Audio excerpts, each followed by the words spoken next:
Okay guys, ramai yang PM saya, okay, ramai yang komen, sibuk lah duk tanya apa beza trompet besi, apa beza trompet getah, okay?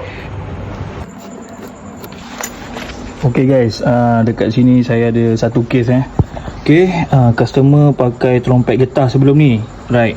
So inilah dia bentuk dia. Owner pakai selama 6 bulan. So dia jadi macam ni bentuk dia.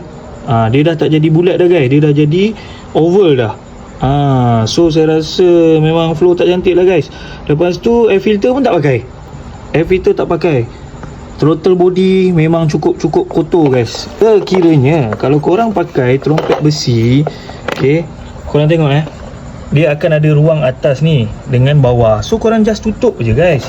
Pakai trompet besi, saya yakin guys, trompet besi ni takkan kecut. Dia lebih tahan. Ini baru 6 bulan so macam tu lah guys, antara perbezaan getah dengan besi. Okay guys, itulah perbezaan antara trompet besi dengan getah. Okay, daripada segi bunyi pula, saya setakat ni lah banyak feedback yang baik saya terima ialah trompet besi. So korang boleh komen part 2. Okay, saya akan tunjukkan video, okay, throttle body LCV8 tak pakai air filter.